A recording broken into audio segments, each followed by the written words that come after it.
The Galactic Council's annual security briefing had taken an unexpected turn. Admiral Krex, a towering Viridian with skin like polished obsidian, stared at the holographic display with his four eyes blinking in confusion. "So you're telling me," he rumbled, "that the most dangerous thing about humans isn't their resilience or their unpredictability, but their pants." Analyst Pell, a small amphibious being with translucent skin, nodded enthusiastically. "Precisely, Admiral. Human fashion has spread across 17 sectors in just 6 standard months. The economic impact is staggering." The council chamber erupted in a mixture of laughter and concerned murmurs.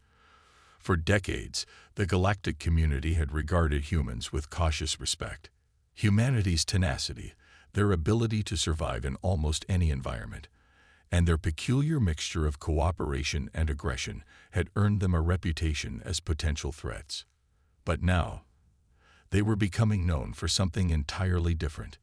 It started with something called genes, Pell continued, displaying images of the blue fabric garments. Sturdy, practical, and apparently extremely comfortable. When humans joined the galactic community 50 years ago, no one predicted their greatest influence would be clothing. Trade Minister Lona, a graceful avian with iridescent feathers, chirped excitedly. "Denim exports from Earth have increased by 4,000% in the last year alone. The Rigelian silk markets are in chaos. The Centauri fabric guilds are demanding protective tariffs. And it's not just jeans," added cultural attaché Moore, a gelatinous being who had adopted a vaguely humanoid shape for the meeting. T-shirts, hoodies, sneakers, human casual wear is revolutionizing how species across the galaxy dress. The hive minds of Betelgeuse have developed a collective obsession with something called vintage band merchandise. A four-armed diplomat from Ta Ceti raised one of her hands.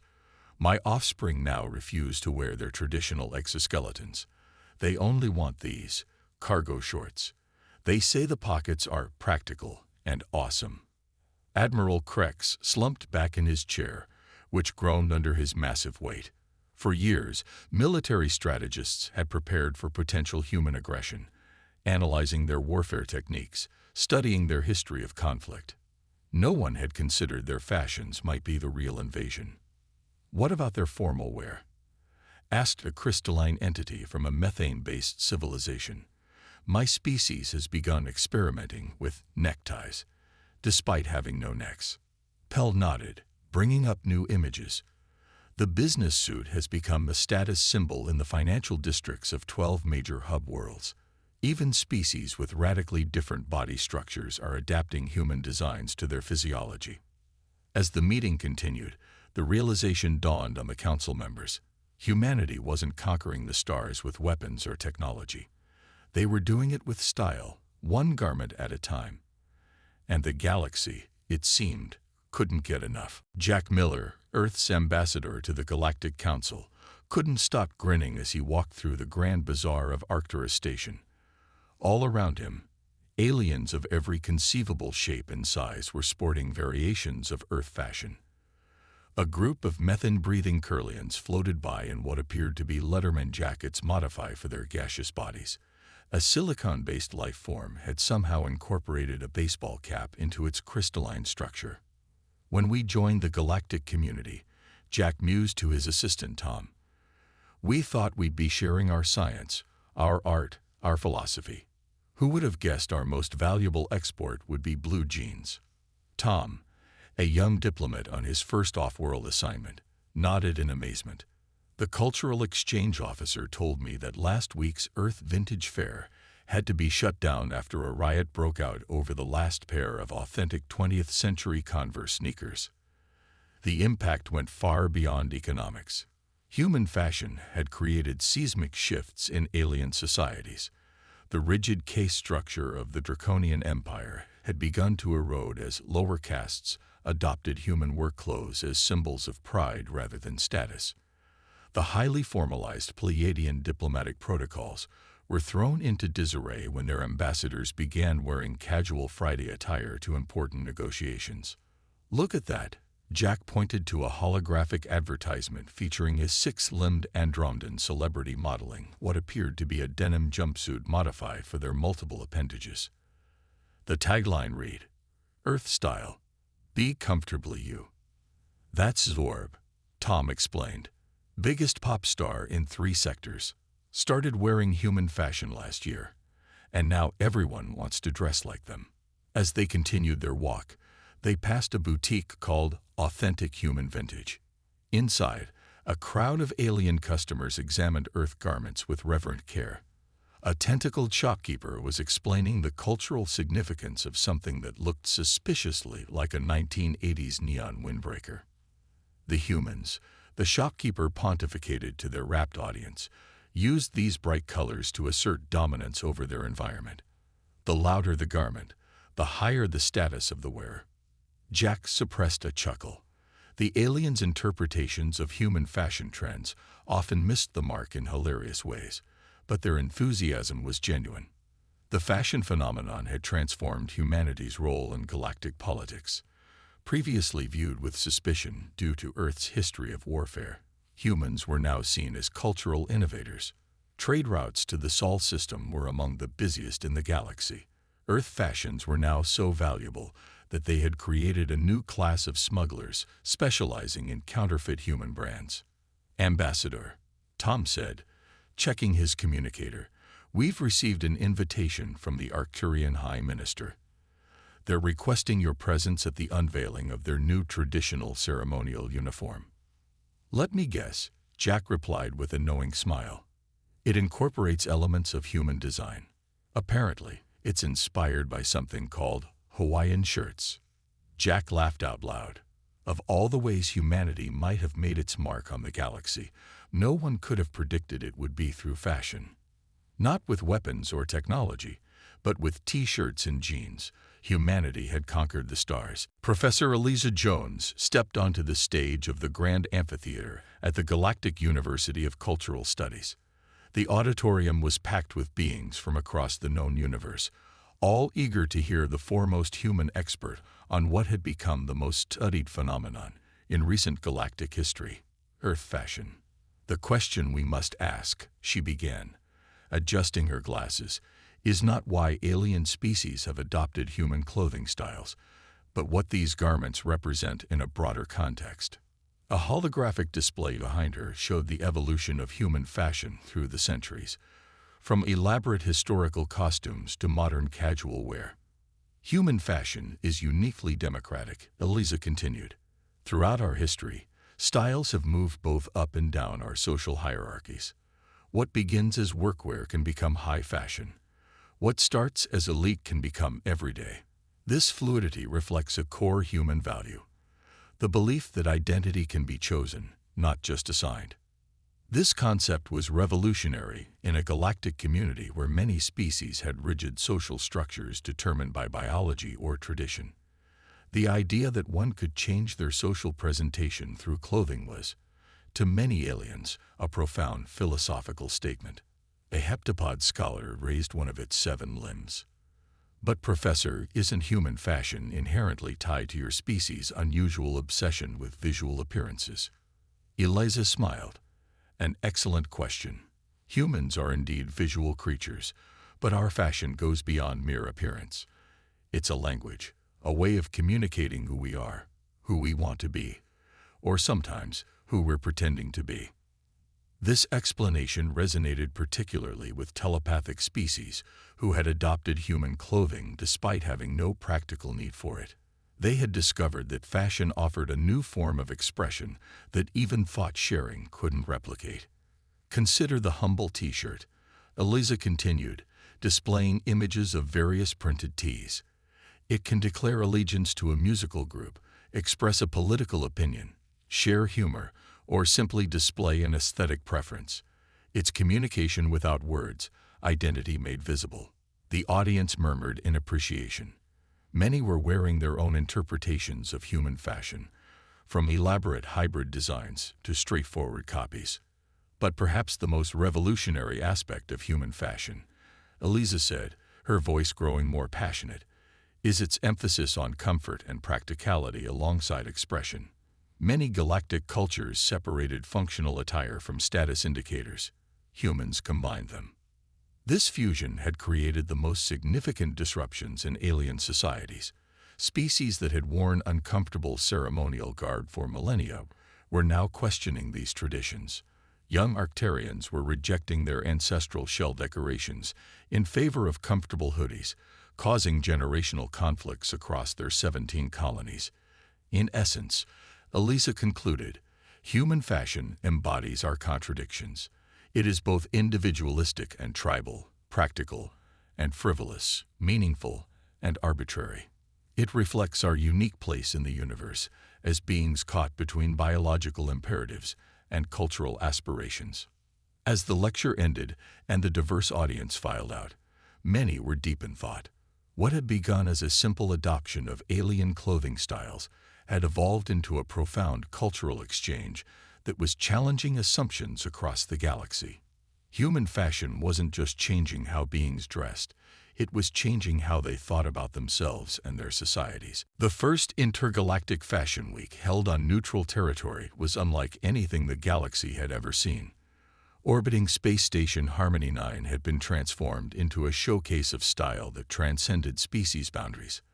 What had begun as aliens adopting human fashion had evolved into something far more complex and beautiful.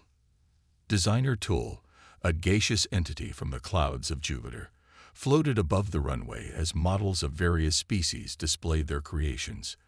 "What we're seeing now isn't human fashion anymore," they said through their translator. "It's a true galactic fusion." The evidence was on display everywhere. A collection by renowned Proximan designer, Zolt featured garments that combined the practical aspects of human genes with the light-refracting properties of traditional Proximan ceremonial wear. The result was clothing that changed colors based on movement while maintaining the comfort humans had always prioritized.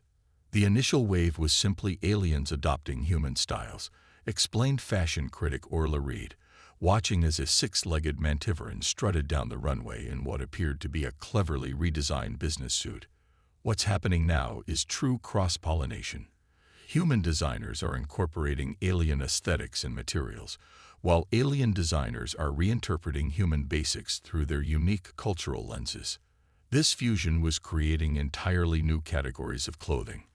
Adaptive wear could change based on environment or emotional state. Multimorphic garments could be reconfigured for different social contexts. Phasic textiles existed simultaneously as solid and energy states. But perhaps the most significant development was happening beyond the high-fashion runways. Across the galaxy, ordinary beings were mixing and matching elements from dozens of cultural traditions to create personal styles that reflected the increasingly interconnected nature of galactic society. "My exoskeleton decoration is Andromadan," explained a young Arthropian shopper at a boutique on Harmony 9's commercial level. "My undergarment is based on human athletic wear, and these outer wrappings are inspired by Centaurian ceremonial bindings, but made with earth cotton for comfort." This blending was creating new social dynamics. Species that had once been isolated by atmospheric or gravitational differences were finding common ground through fashion. Political tensions between historically opposed civilizations were easing as their youth adopted similar clothing styles, and with them, shared values. "Fashion has always been about identity," said human anthropologist Dr. Mark Winters, observing the Fashion Week festivities. "What we're seeing is the emergence of a galactic identity that transcends species boundaries. These beings aren't just wearing clothes. They're negotiating what it means to be part of an interstellar civilization." Not everyone was pleased with these developments. Traditional factions across many worlds decried the human cultural contamination. The ancient order of Rigelian shellbearers had declared an emergency summit to address the crisis of youth abandoning their heritage. On Earth itself, some worried that human cultural distinctiveness might be lost in the galactic melting pot. Yet the momentum seemed unstoppable. As the grand finale of Fashion Week featured a collaborative collection designed by teams from 12 different species, the message was clear. The future of fashion would be shaped not by any single world or tradition, but by the creative dialogue between them all. The documentary Threads Among Stars: How Human Fashion Changed the Galaxy was playing on screens across hundreds of worlds. The final segment featured interviews with beings from across the galactic community, reflecting on how a simple thing like clothing had transformed interstellar relations. When humans first joined the Council, remembered Admiral Krex, now retired from military service, we prepared for their potential aggression. We studied their wars, their weapons. No one studied their blue jeans. He laughed, a sound like rocks tumbling down a mountainside. Now my grandspawn won't wear anything else. The camera panned across the Galactic Museum of Cultural Exchange, where an exhibit dedicated to the fashion phenomenon displayed everything from the first alien-modified human garments to the latest hybrid designs that were now exported back to Earth. "What's remarkable," noted the museum's curator, a luminous being from Vega, "is how this exchange began with aliens simply copying humans, but evolved into a genuine dialogue between traditions. The galaxy isn't becoming more human. It's creating something entirely new that belongs to all of us." This evolution was evident in the latest trade statistics.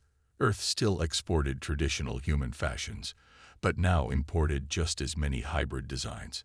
Textile technologies from a dozen worlds had revolutionized manufacturing across the galaxy. Sustainable practices pioneered by the chlorophyllians had been combined with human design principles to create garments that could be fully recycled or even metabolized when no longer needed. Fashion became the universal language when our translation technologies were still struggling with our different forms of communication, explained senolinguist Dr. Ben Taylor. A human might not be able to speak in magnetic pulses or pheromone bursts, but they could recognize and appreciate beautiful clothing, no matter who was wearing it. The most profound impact, however, had been on interspecies understanding. The adoption of each other's clothing styles had led to greater curiosity about other aspects of alien cultures. Food, music, literature, and philosophy now flowed across previously rigid boundaries. Species that had once viewed each other with suspicion or incomprehension were finding common ground through shared aesthetics. "It started as a joke," admitted Jack Miller, now retired from his diplomatic career. "Aliens wearing human clothes looked funny to us, and we looked funny to them. But laughter is a powerful connector. It broke the ice. From there, real relationships could form." The documentary concluded with footage from the recent Galactic Unity Festival, where beings from 1,000 worlds had gathered to celebrate their shared future. Despite their wildly different biologies and evolutionary histories, a common visual language could be seen in their attire. Functional elements from human design, decorative aspects from various alien traditions, all combined in ways that respected the uniqueness of each species while acknowledging their place in a larger community. "The great paradox," the narrator concluded, "is that by adopting elements of each other's cultures, we haven't lost our distinctiveness. We've enhanced it. The galaxy isn't becoming homogeneous. It's becoming harmonious. And it all began with something as simple as a pair of jeans." As the credits rolled, viewers across the galaxy contemplated how something as seemingly trivial as fashion had accomplished what millennia of diplomacy and negotiation had struggled to achieve: a genuine feeling of connection across the vast distances of space and the even vaster differences of biology and culture. Not all human fashion trends had made their way into the galactic mainstream. Deep in the asteroid belt of Sector 47, aboard a retrofitted mining station now known as the HEM, the most radical developments in cross-species style were taking shape. Here, away from the commercial pressures of corporate fashion and the watchful eyes of cultural purists, true innovation was happening. "Official galactic fashion is playing it safe," said Mira, a human designer with arms covered in holographic tattoos. She gestured around the chaotic workshop, where beings of at least a dozen species were collaborating. "Here, we're asking the real questions. What happens when you design clothes for beings with completely different sensory systems? What if your shirt isn't something you wear, but something you become part of?" The underground fashion scene had begun as a reaction to the commercialization of the initial human fashion boom. As major galactic corporations had seized on the trend, mass-producing simplified versions of human styles adapted for alien physiology, a counterculture had emerged seeking more authentic and experimental approaches. At the hem, a photosyntheon was modeling a garment that incorporated living earth plants. The symbiotic relationship allowed the plants to absorb excess energy the photosyntheon naturally produced, while the arrangement of the flora created patterns that were visually striking to other species. Traditional photosyntheon attire was designed to maximize energy absorption. The model explained. Human fashion taught us that clothing could be expressive as well as functional. This piece does both and connects me to another world's ecosystem. Nearby, a collective of silicon-based entities was experimenting with what they called phase shift fashion, garments that existed partly in our dimension and partly in others, creating effects that were impossible to describe in conventional terms. Human punk and counterculture movements inspired us, vibrated the lead designer, who went by the name Crash. The idea that fashion could be rebellious, that it could challenge assumptions rather than just looking pretty, that was revolutionary for my species. The fashion underground wasn't just creating new styles, it was reimagining what clothing could be. For non-corporeal species, designers had developed energy fields that mimicked the functions of human fashion: protection, expression, social signaling, without requiring physical form. For hive minds, they created distributed garments that existed across multiple bodies simultaneously, creating unified visual identities for collective consciousnesses. What makes this movement so important? Explained Dr. Eliza Jones, who had become a frequent visitor to the HEM despite her prestigious academic position, is that it's truly reciprocal. These aren't just aliens adopting human styles or humans incorporating alien aesthetics. These are entirely new creations that couldn't exist without genuine collaboration. This collaboration extended beyond fashion itself. The underground was developing new materials, new production methods, and new ways of thinking about the relationship between beings and what they wore. Some of these innovations were beginning to filter back into mainstream culture, challenging the established fashion industry's assumptions. The corporations think fashion is about identity. Mira said, adjusting a garment being fitted to a methane-breathing entity whose body shifted constantly between solid and gaseous states. But we believe it's about possibility, about becoming something you weren't before. As night cycles began on the station, and the workshop transitioned to a performance space, beings from across the galaxy gathered to showcase their experimental designs. In this moment, far from the fashion capitals and corporate showrooms, the true potential of cross-species creativity was on display, not as a joke, not as a threat, but as a glimpse of what the galaxy could become when different forms of life found ways to express their shared experiences. 100 years after humans had introduced their fashion to the galaxy, the Centennial Cosmic Runway event was the most watched broadcast across thousands of worlds. The massive space habitat constructed specifically for the occasion orbited the neutral space between major galactic powers, its transparent dome offering spectacular views of nearby nebulae that provided a natural light show as backdrop. Today we celebrate not just a century of fashion evolution, announced the host, a multilingual AI whose holographic form shifted between different species representations, but a transformation in how the beings of this galaxy relate to one another. The event opened with a historical retrospective. Models of various species wore recreations of the earliest human fashion items that had sparked the phenomenon: jeans, t-shirts, hoodies, and sneakers, alongside the first alien adaptations of these garments.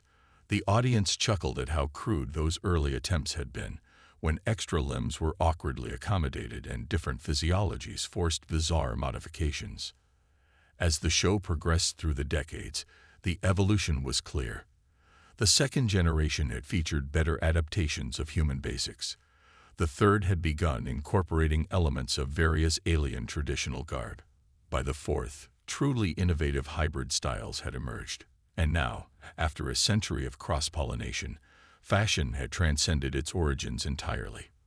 What we wear is no longer defined by species or planet of origin, explained legendary designer Oro, a luminescent being who had pioneered fabrics that responded to emotional states. It's defined by function, context, expression, and most importantly, by connection. This connection was dramatically demonstrated in the show's centerpiece, a synchronized display featuring 100 different species wearing garments that formed a unified visual story when seen together. As they moved in perfect harmony around the circular runway, their attire created shifting patterns visible from above, patterns that told the story of the galaxy's journey from divided to united. Fashion did what politics couldn't, commented veteran diplomat Tom, now in his 80s and watching the spectacle with tears in his eyes.